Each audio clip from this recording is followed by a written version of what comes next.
Patient గర్భంతో ఒక 5 రోజుల కింద OBG ward, obstetric and gynaecology డిపార్ట్మెంట్‌లో అడ్మిట్ అయినారు.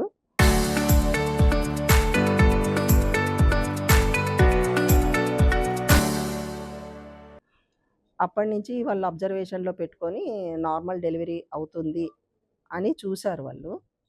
సో, మిడ్‌నైట్ మరి ఏం జరిగిందైతే వాళ్ళ సేమ్ బ్రాంచ్ వాళ్ళైతే కరెక్ట్‌గా చెప్పగలరు. నేను పీడియాట్రిషియన్ కాబట్టి నాకు తెలిసిన ఇన్ఫర్మేషన్ చెప్తానండి. నైట్ ఎమర్జెన్సీ అయ్యింది. సి సెక్షన్ చేసుకున్నారు. తర్వాత బేబీనేంటంటే డెడ్ బేబీని బయటికి తీశారు. సో, నా వర్షన్‌గానే ఏంటంటే 5 రోజులు అడ్మిషన్‌లో ఉండి observation under supervision of our special doctors ఉండి ఎందుకు జరిగింది అనేది కరెక్ట్‌గా వాళ్ళ హెచ్ఓడి అయితే చెప్పగలరు. అది బాధాకరమే. ఎవరైనా కానీ పేరెంట్స్ బేబీ వస్తుంది అని 9 నెలల నుంచి చాలా ఆత్రంగా ఉండి ఎప్పుడు బేబీని చూడాలా అనేదైతే ఉంటుందండి తప్పకుండా. యాజ్ ఎ హ్యూమన్ బీయింగ్ అది డాక్టర్ అయినా అదే ఎవరైనా ఫీల్ అవుతారండి. అదైతే కొంచెం బాధాకరమైందే. మళ్ళీ డెడ్ బాడీని ఎందుకు తీశారు, ఏం జరిగింది అనేది వాళ్ళ హెచ్ఓడి అయితే కరెక్ట్‌గా చెప్తారు. ఏం జరిగినా దీని మీదైతే కమిటీ తప్పకుండా ఏస్తాము. ఆ కమిటీలో ఏం తేలితే దానికి తప్పకుండా చర్యలుంటాయి. అది కమిటీలో ఒక సబ్మిట్ చేస్తారు వాళ్ళు కమిటీ మెంబర్సు. మ్యాటర్ ఏంటి అనేది. అది మా హైయర్ అఫీషియల్స్‌కి సబ్మిట్ చేసి తప్పు ఉంటే తప్పకుండా వాళ్ళకి శిక్ష పడుతుందని అనుకుంటున్నానండి. యాక్చువల్‌గా అండి ఫోర్త్ ప్రెగ్నెన్సీ. ముందు అంటే అన్ని డెలివరీస్ నార్మలే అయ్యాయి ఆమెకి. ఫస్ట్ 2 డెలివరీస్ 2 ఫీమేల్ చిల్డ్రన్ ఉన్నారు. ఆ బేబీస్ బాగున్నారు. తర్వాత థర్డ్ డెలివరీ కూడా నార్మల్ అయ్యి 3 మంత్స్ తర్వాత బేబీకి ఏదో ప్రాబ్లం వల్ల బేబీ డెత్ అయిందనమాట. ఇప్పుడు ఫోర్త్ ప్రెగ్నెన్సీ ఆమెకేమంటే పూర్తిగా 9 మంత్స్ కంప్లీట్ అయిపోయాయి అన్నప్పుడు నిన్న మధ్యాహ్నం ఏదో కొంచెం ఉమ్మునీరు పోయిందంట. ఉమ్మునీరు పోతే వాళ్ళేమంటే పెయిన్స్ పెరగడానికి అన్నట్టు ఇప్పుడంటే ప్రీవియస్ 3 నార్మల్ అయ్యాయి కాబట్టి మోస్ట్లీ ఏమంటే మనము నార్మల్‌గా ట్రై చేస్తాం. అంటే ప్రీవియస్ ఏమి కాంప్లికేషన్స్ లేవు, ఏమి ఇబ్బంది లేదు కాబట్టి. వాళ్ళు పెయిన్స్‌కి ట్రై చేసి లేబర్ రూమ్‌కి హ్యాండ్ ఓవర్ ఇస్తారు. మనకి ఎమర్జెన్సీ అనేది లేబర్ రూమ్‌లో ఉంటుంది. 24 అవర్స్ అక్కడ డాక్టర్ అందుబాటులో ఉంటారు మనకు. ఆ పేషెంట్‌కి నొప్పులు వస్తూ పోతూ ఉండినాయి. 1:00కి కొంచెం బేబీ అంటే హార్ట్ బీట్ ఏదో తక్కువ ఉంది అన్నట్లు ఇబ్బందిగా ఉన్నట్లు వాళ్ళు ఆపరేషన్‌కి తీసుకెళ్లారు అప్పుడు. Duty doctor. ఆపరేషన్‌కి తీసుకెళ్ళినప్పుడు లోపల ఏమంటే కొంచెం గర్భసంచి కొంచెం మెత్తబడి కొంచెం ఇదిగా ఉండడం మూలంగా వాళ్ళు అది అంటే మళ్ళీ మనం ఏమైనా కుట్లు వేసినా ఏదైనా ఇబ్బంది రావచ్చు అన్నట్లు వాళ్ళు పేషెంట్‌కి అంటే గర్భసంచి తీయాల్సిన పరిస్థితి వచ్చిందండి. ఇదంతా చెప్పారా మేడం బాధితులకి? వాళ్ళ ఇట్లా హార్ట్ బీట్ తక్కువ ఉందని చెప్పి? అంటే మామూలుగా ఎక్స్‌ప్లెయిన్ చేసే యూజువల్‌గా తీసుకెళ్తారండి ఆపరేషన్‌కి. అంటే మనం ఏం చెప్పకుండా అయితే తీసుకెళ్ళడానికి లేదు. కన్సెంట్ పెట్టించుకోవాలి. ఆపరేషన్ అంటే మనం దేనికైనా గానీ పేషెంట్‌తో ఉండే వాళ్ళకి అంటే ఆ టైంలో ఎవరుంటారో ఒకవేళ భర్త బయట ఎక్కడన్నా ఉన్నా గానీ పిలిపిస్తారు. లేకపోతే వాళ్ళ మదరో ఎవరో ఒకళ్ళు. యూజువల్‌గా అయితే మనకు కన్సెంట్ ప్రకారం ఏమంటే ఇప్పుడు పేషెంట్ ఆ టైంలో చెప్పలేని పరిస్థితిలో ఉంటుంది గదా! పెయిన్స్‌లో ఆమె కష్టంలో ఉంటుంది. యూజువల్‌గా అయితే పేషెంట్ కూడా కన్సెంట్ ఇవ్వచ్చు మనకు. ఎమర్జెన్సీ అన్నప్పుడు. ఇంకా యూజువల్‌గా మనకు మదర్ పక్కనే పెడతారు. ఇప్పుడు డెలివరీ రూమ్‌లో అంతకుముందులాగా బయట పెట్టడము అట్లా ఏం లేదు. ఇప్పుడు బర్త్ కంపానియన్ అని ఒక కాన్సెప్ట్ వచ్చింది. దాంతో మనము అంటే నార్మల్ డెలివరీస్‌కి ఎంకరేజ్ చేయాలి. వాళ్ళు ఉంటే పేషెంట్స్ కోఆపరేట్ చేస్తారు పెయిన్స్ కానీ ఇప్పుడు కాన్సెప్ట్ మారింది. పేషెంట్ ఒక అటెండర్ కంపల్సరీ ఉంటుంది. వాళ్ళ మదర్ గాని, వాళ్ళ దగ్గర బంధువులు ఎవరో ఒకళ్ళు పేషెంట్‌తో పాటు ఉంటారనమాట. ఎవరిని లోపలికి అలౌ చేయలేదు. ఉంటారండి. అయ్యాయి గదా!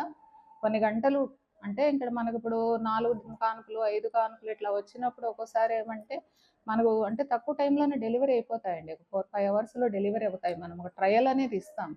అంటే మనం 4థ్, 5థ్ డెలివరీస్ కూడా ఊరికే సిజేరియన్ ఏం చేస్తాం అన్నట్లు ఇప్పుడు. ఒకే పేషెంట్‌కి 2 అభిప్రాయాలు ఎట్లా తీసుకున్నారు? ఒకటి సిజేరియన్ అని, ఒకటి నార్మల్ అని. ఇద్దరు డాక్టర్లు ఒకే అభిప్రాయాన్ని ఎట్లా? సెక్షన్ అని ఎవరైతే చెప్పలేదంటండి. ఇప్పుడు మాకు మామూలుగా అంటే 5 డేస్ అబ్జర్వేషన్‌లో కూడా ఉన్నారు. అంటే ఇప్పుడు డేట్స్ దగ్గర అయిపోవడానికి వస్తున్నాయనేది వాళ్ళు అడ్మిట్ చేసుకున్నారండి. ఇప్పుడు 40 వారాలు అయిపోయినాయి. 40 వారాలు అయిపోతే యూజువల్‌గా మనం ఏం చేస్తామంటే ఫస్ట్ నొప్పులొచ్చే ఛాన్సెస్ ఉంటే నొప్పులకి ట్రై చేస్తాము.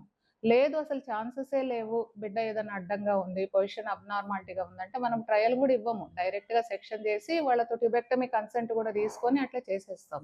ఈ పేషెంట్కి అంత కండిషన్ బాగుంది కాబట్టి అంటే వాళ్ళు కొన్ని గంటలు ఏమన్నా ట్రై చేస్తే నార్మల్ అవుతుంది, తర్వాత కాకపోతే సెక్షన్ చేస్తామనే అభిప్రాయంతో వాళ్ళు నార్మల్కి వెళ్ళినట్టున్నారు. ఇందులో వైద్యుల నిర్లక్ష్యం లేదంటారా మేడం? నిర్లక్ష్యము అంటే మామూలుగా పేషెంట్ అయితే కొన్ని గంటల్లోనే ప్రోగ్రెస్ అయింది. ఇప్పుడు 4 గంటల నుంచి అనుకోండి, మిడ్‌నైట్ 1కి మనమేమి మరీ అంటే 24 అవర్స్, 12 అవర్స్ వెయిట్ చేయలేదు. నేను అనుకోవడం ఏమంటే ఆల్రెడీ 3 డెలివరీస్ అయ్యాయి కాబట్టి కొంతమందికి ఏమంటే గర్భసంచిలో ఉండే ఫైబర్స్ అనేవి మెత్తబడి ఉంటాయి. అంటే డెలివరీస్ పెరిగే కొలది. అంటే అందరికీ అట్లా ఉంటుందనేది కాదు. ఒక్కొక్క పేషెంట్‌కి ఒక్కొక్కటి అంటే బాడీ నేచర్‌ని బట్టి ఉంటది. అట్లా ఏమన్నా ఆమెకి అట్లా తెలీదు మనకు. అంటే అంత తొందరగా అట్లా కండిషన్ ఎందుకు వచ్చిందనేది. ఇప్పుడు వీళ్ళైతే బిడ్డ కండిషన్‌లో హార్ట్ బీట్ తక్కువ ఉందనే ఒపీనియన్‌తోనే ఎళ్లారు ఆపరేషన్‌కి. వాళ్ళు ఏం చెప్తున్నారంటే ఏమండి? 1:30కి బాబు చనిపోయాడని చేతికి ఇచ్చినారు. మా భార్యకి అడ్మిట్ చేసినారు ఐసీయూలో. ఇంకా అక్కడే ఉన్నాను. నేనే చేసినారు సార్.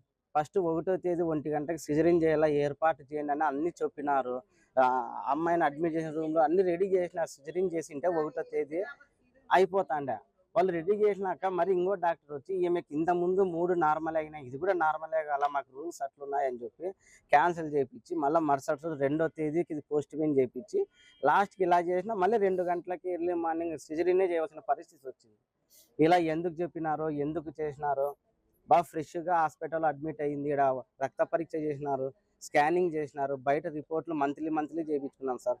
బాబుకి ప్రాబ్లం లేదు, అమ్మాయికి ప్రాబ్లం లేదని చెప్పినారు. ఇక్కడ అడుగు పెట్టినాక ఇలా జరిగింది. బాబుని చనిపోయినాక చేతిలో ఇచ్చినారు. అలాగే మా భార్య గర్భసంచి తీసేసినారట సార్. అసలు అంత హెల్తీగా ఉన్న అమ్మాయికి గర్భసంచి ప్రాబ్లం ఎట్లా వచ్చిందో తెలియదు. బ్లడ్ చాలా బ్లీడింగ్ అయిందంట, అది ఎలా అయిందో తెలియదు. ఇవన్నీ ముందే చెప్పింటే మేము వేరే అన్న ఆలోచించుకుంటాం సార్. వాళ్ళు 6 రోజులు అడ్మిట్ అయినాక ఉన్నట్లుండి రీసెంట్గా ఇట్లా చెప్తే మాకు అర్థమే కావడం లేదు సార్. మా భార్య పేరు లక్ష్మీదేవి సార్. ఎట్లుంది ఇప్పుడు ఆమె పరిస్థితి? ఆమె పరిస్థితి ఇప్పుడు కోమాలో ఎర్లీ మార్నింగ్ 2 o'clock పోయింది సార్. ఇప్పుడు కొద్దిగా మత్తులో నుంచి బయటకు వస్తాను. అలా వాళ్ళే సిజరీన్ చేయాలని చెప్పింది వాళ్ళే, నార్మల్ చేయాలన్నది వాళ్ళే. మళ్ళీ ఈరోజు ఎర్లీ మార్నింగ్ సిజరీన్ చేసింది కూడా వాళ్ళే. ఎంతమంది పిల్లలు, ఎన్నో కాన్పు? సార్ నాకు ఫస్ట్ అబ్బాయి ఉండే సార్, అబ్బాయి చనిపోయింటే మళ్ళీ 2 అమ్మాయిలు ఉన్నారు. ఇప్పుడు 4వ కాన్పు సార్. ఇది బయట బాగా హెల్దీగానే ఉందని చెప్పినారు సార్. బాగుంది, అమ్మాయి బాగుంది, అంతా బాగున్నారు.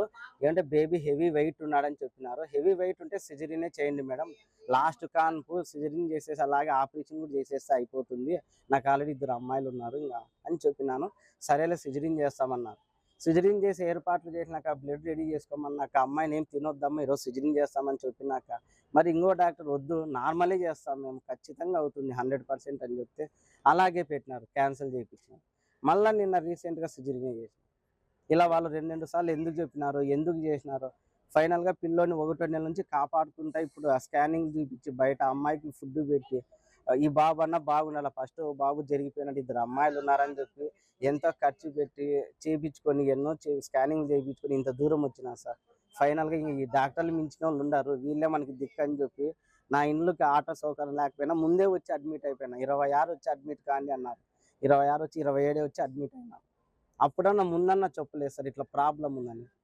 తీరా అంతా అయిపోయినాక బాబు చనిపోయినాక మీ భార్య గర్భసంచి ప్రాబ్లం ఉంది, అమ్మాయికి బలం లేదు అన్ని చెప్తారు. ఇవన్నీ ముందే చెప్పింటే మేము వేరే ఆలోచించుకుంటాం కదా. ఇప్పుడు ఆ బాబు లేడు, చనిపోయినాడు, ఇంకా గర్భసంచి తీసేసినారు.